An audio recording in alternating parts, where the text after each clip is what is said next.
Il est dans la digne succession de Rui Costa pour porter bien haut le fanion portugais. Il est promu à un grand avenir sur les classements généraux, même s'il n'a pas toujours été très facile à gérer. João Almeida a signé pour l'année 2022 chez UAE.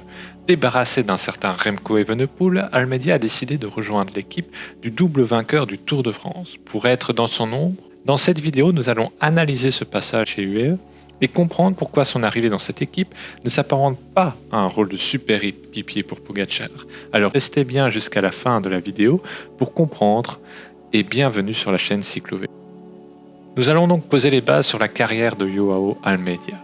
On va ensuite revenir de manière plus précise sur le Giro 2020 et 2021 pour ensuite utiliser cette base sur l'analyse de pourquoi un départ de chez De Koning Quick-Step, est-ce que c'est une bonne ou une mauvaise idée, et ensuite on va parler de son arrivée chez UAE, dans quel rôle, avec quelle perspective. Enfin, je vous donnerai mon avis sur ce transfert et ce que peut faire Almeida dans un avenir plus ou moins lointain. Revenons dans un premier temps sur sa carrière de manière assez brève. Il commence cette carrière au sein du milieu professionnel dans l'équipe continentale bulgare Uniero Trevanieri et Mousse 1896 à l'âge de 18 ans. Dans cette équipe, il va rapidement se faire remarquer en gagnant une étape du Tour du Mersin et terminer 4e du Toscana Terra di Ciclismo Eroica derrière Jay Hindley, Robert Stannard et Lucas Hamilton, tout en gagnant une étape. Il remporte aussi une étape du Tour d'Ukraine, ce qui lui permet de signer en 2018 dans une équipe continentale pro et de formation Hagens Berman Axeon. Il faut noter que ce sont des bons résultats et que cela montre que le coureur a un certain potentiel, tout en étant dans une continentale bulgare. Et donc en 2018, il arrive dans la formation d'Axel Merckx, qui a déjà formé de très bons talents, à l'image de Jasper Stuyven, Tao Geoghegaert, Jonathan Narvaez et bien d'autres, mais citons aussi Ruben Guerreiro, Rui Oliveira et Ivo Oliveira, qui sont des compatriotes d'Almeida.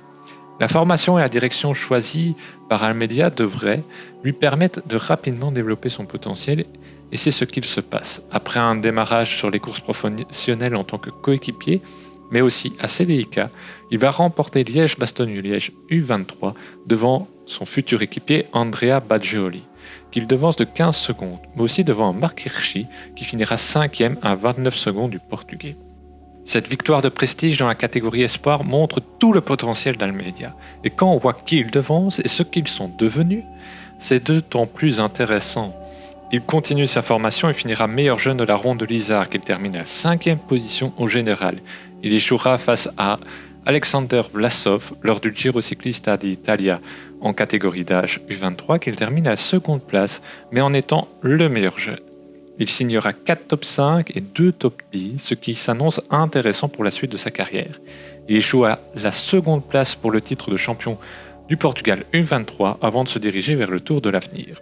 Il finira ce tour à 7e place, remontant le classement lors des étapes finales et terminant 7e de l'étape finale, notons que cette année-là, un certain Tadej Pogačar l'emportait. Il termine alors sa saison avec une 13e place lors du Grand Prix de Wallonie comme résultat notable. Place à l'année 2019 et celle-ci commence timidement avec très peu de résultats notables, finissant 20e de Liège-Bastogne-Liège U23 à 17 secondes de son coéquipier Kevin Vermeersch. Et si son début de saison est assez anonyme, il va passer un cap lors du double sacre sur le championnat du Portugal U23. Il finira 4e du Larry Miller Tour of Utah, ainsi que 2 top 5 d'étape. Une 2e place lors de l'étape 6 et 2 top 10.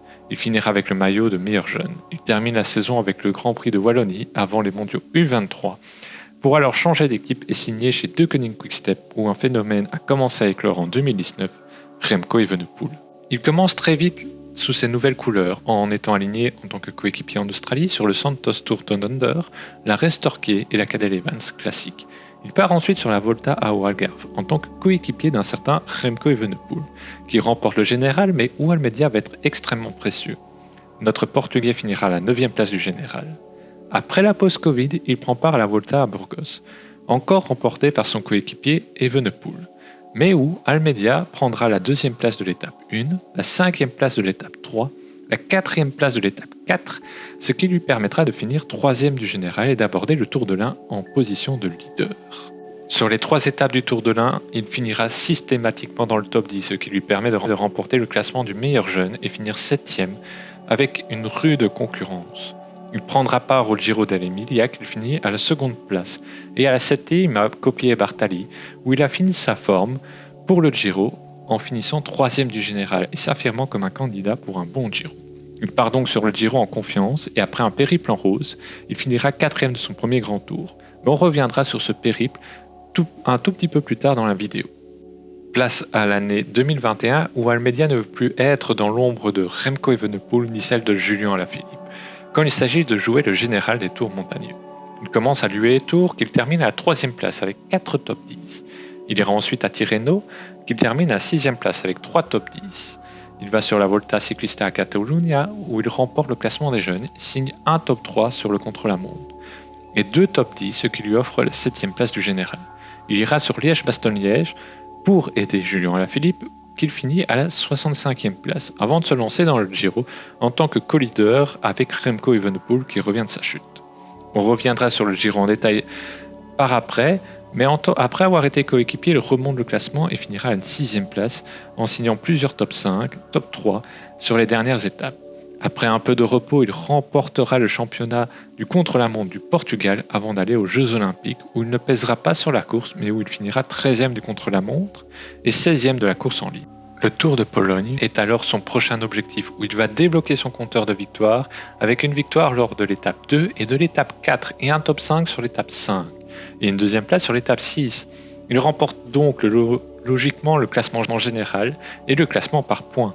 Il ira sur le Tour d'Allemagne de manière assez discrète sur un parcours qui lui convient moins. Il s'aligne sur les championnats européens avec une 10e place lors du contre-la-montre et une 14e place lors de la course en ligne. Il ira au Tour du Luxembourg qu'il remporte avec le classement des jeunes et par points, ainsi qu'une étape. Il obtient aussi 3 deuxièmes places lors de ce même tour. Donc revenons sur ces 2 Giro. Commençons par l'année 2020.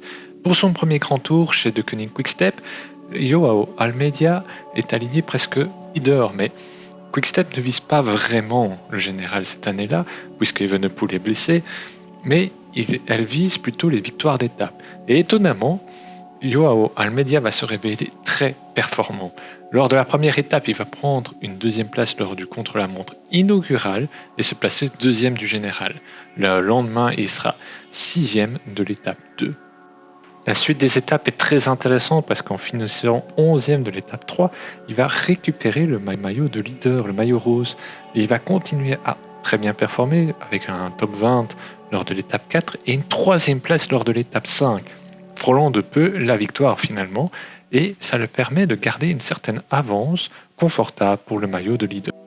Il continue vraiment de manière intéressante son Giro en étant plutôt discret lors des étapes 6 à 9, mais restant leader. À l'étape 10, toujours une étape assez compliquée, il va finir 3e et garde sa tunique de leader du général. Il est hors du top 10 lors de l'étape 11 et revient dans le top 10 à la 9e place lors de l'étape 12. Il continue son Giro de manière très intéressante avec une 2e place lors de l'étape 13, une 6e place lors de l'étape 14, une 4e place lors de l'étape 15 et il est hors du top 10 lors des étapes 16 et 17 mais garde toujours sa tunique de leader. Lors de la 18e étape, il va craquer, finissant 7e et reculant à la 5e place au général. Lors de l'étape 19, il reste hors du top 10 et reste toujours 5e du général. Il prend la 4e place lors de l'étape 20 qui lui permet toujours d'être 5e du général. Et lors de la dernière étape, il finira à la 4e position et 5e du général. C'est donc un très bon Giro, presque inattendu Joao Almeida, qu'on a là, avec une régularité sur 3 semaines, avec énormément de top 10 pour sa première participation, le port du maillot rose durant de nombreuses étapes, de l'étape 3 à l'étape 17 quand même, 18 si on compte le fait qu'il a porté durant cette étape, ce qui est très intéressant pour un jeune coureur. Et c'est ça qu'il faut souligner de son Giro, au-delà de simplement le résultat brut de cette place. Maintenant, on va passer à son Giro 2021 dans une position totalement différente pour Joao Almeida. Si l'an passé De Koning Quick-Step n'espérait rien, cette année, Remco Evenepoel est présent et est là en tant que co-leader officiellement, peut-être plutôt comme leader réellement pour la formation de Koenig. Alors, Joao Almeida va commencer de manière très intéressante son Giro avec une 4e place lors du contre-la-montre inaugural, le plaçant 4e du général. Lors de l'étape 2, lors d'une étape arrivant au sprint, il est 5e du général, reculant d'une place malgré un top 50 sur cette étape. Lors de l'étape 3, il va aussi se maintenir dans le top 5, mais c'est lors de l'étape 4 que les choses vont changer. Finissant 49e, il descend à la 47e position du général et devient équipier de Remco Evenepoel, alors 2e du général. Il finira 40e de l'étape 5 et remontera au général à la 38e place. Il commence alors à remonter le général malgré sa place d'équipier avec des très bons résultats. Il est hors du top 10 lors des étapes 6 et 7, mais il va monter 28e et 26e du général. Lors de l'étape 8, il sera 10e à la 25e place au général. Toujours 10e à l'étape 9, il monte à la 23e place. Il est hors du top 50 lors de l'étape 10, mais remonte est toujours à la 23e place. À l'étape 11, il est 28e et monte à la 17e place du général. À l'étape 12, il est 33e et monte à la 16e place du général, tout en étant toujours équipier de Remco Evenepoel. Et malgré les pertes de temps du Belge, il faudra du temps encore un peu pour qu'Almeida passe de équipier à leader. Lors de l'étape 13, il est 47e et toujours 16e du général. Lors de l'étape 14, il monte à la 18e place, 14e au général et il est équipier. Toujours. À l'étape 15, il est 70e de cette étape, 13e du général, mais équipier. Lors de l'étape 16, il va passer leader. Il finira 6e de l'étape, le menant à la 10e place au général. Lors de l'étape 17, il est 2e. Il est tout proche d'une première victoire en World Tour et sur le Grand Tour. Mais cette 2e place va seulement lui permettre de remonter encore au général et être 8e. Il est 41e de l'étape 18 et donc 8e du général lors de cette étape. Enfin, sur cette fin de Giro, il sera 2e et 5e lors des étapes 19 et 20, plaçant toujours à la 8e place du général. Et il sera 5e lors du contre-la-montre final, le plaçant à la 6e place du général final. Et ce Tour d'Italie est assez spécial pour Almeida, puisqu'il part d'un rôle de co-leader, ou peut-être d'équipier, et petit à petit, il va remonter le classement général, là où, lors de son précédent Giro, il était premier et il a petit à petit dégringolé au général pour terminer quand même à la 5e place. Donc c'est une place de moins que l'année précédente, mais une façon différente de courir, et on voit quand même la régularité de Almeida lors des 2 Giro. C'est très intéressant et ça va pouvoir mener et donner du contexte au fait que c'est un coureur de grand tour. Et ces 2 grands tours-là, disputés d'une manière assez particulière avec des concurrences diverses, me permettent de dire que Almeida est sûrement un des coureurs de grand tour avec une régularité très intéressante qui sera à suivre dans le futur et surtout dans un futur assez proche. Maintenant qu'on est revenu sur cette Giro, on va essayer de décortiquer son départ qui semblait annoncé de chez Deceuninck Quick-Step. En effet, durant le Giro, on comprend vite que le Portugais ne souhaite pas être l'équipier, mais le leader de l'équipe ou co-leader au pire. Et là, personnellement, j'ai compris que le départ d'Almeida semblait presque acquis. Il faut dire que la progression du Portugais a été très très intéressante et qu'il y avait pas mal d'intérêt pour lui. Il n'empêche que Deceuninck a continué à miser sur lui comme le montre la suite de sa saison et qu'il serait aussi très difficile de le retenir du fait de sa saison. Tout d'abord, pour comprendre son départ, bien sûr il y a le rôle qu'il joue, car il y a Remco Evenepoel et on n'est pas vraiment dans une équipe qui pourrait l'aider à avoir un grand tour ou un top 3 si on rajoute un leader comme Almeida à côté de Remco. Ce n'est donc pas chez Deceuninck qu'il peut s'épanouir pleinement dans ce rôle puisque le budget limité ne permet pas d'avoir une équipe 100% dédiée à un ou plusieurs leaders de grand tour et de créer autour. Par exemple, l'empilement des leaders comme chez Ineos est impossible pour les grands tours, entendons-nous bien, ou encore un recrutement très solide autour de 3-4 coureurs. Et c'est là que le petit budget, entre guillemets, bloque tout en sachant qu'il souhaite un contrat intéressant aussi. Et donc les éléments font que le départ était prévisible pour Deceuninck. Mais contrairement au départ de Bennett qui se fait dans la douleur, cela se fait plus sereinement et d'apparence extérieure, sans trop de heurts forts. Il faut aussi ajouter sa gestion qui n'a pas toujours été facile, justement avec cette concurrence avec Evenepoel. Mais aussi sur le fait que il ne peut pas toujours être leader ou sur les choix tactiques qu'il a pu critiquer, notamment lors du dernier Giro. Après, ce départ s'explique aussi assez logiquement dans le chef d'Almeida qui cherche une équipe pour l'entourer, ce que De Koning peut difficilement lui proposer, une largesse sur les grands tours que De Koning peut lui proposer, mais où il sera quand même bouché par un Evenepoel, et les courses d'une semaine, ou du moins certains GT, que De Koning pourrait lui offrir tout en sachant qu'Evenepoel pouvait à tout moment bloquer, et enfin une histoire chez De Koning qui lui permet de passer des paliers, mais qui arrive à son terme sur sa gestion aussi. Et donc je pense que malgré tout, c'était le moment pour tout à chacun de se séparer, malgré qu'on pouvait encore écrire une belle histoire ensemble. Donc on sentait que son départ était plus ou moins annoncé pour une série de raisons, dont la présence de Remco Evenepoel, et que ce départ ne se fait pas dans la douleur, mais dans une bonne entente. Il signe donc chez Ineos pour 5 ans jusqu'en 2026. Ce contrat sur le long terme va être très intéressant à suivre puisque cela s'inscrit sur le très long terme, ce qui va permettre à Almeida d'encore se développer tout à son aise et de s'acclimater aussi à UAE.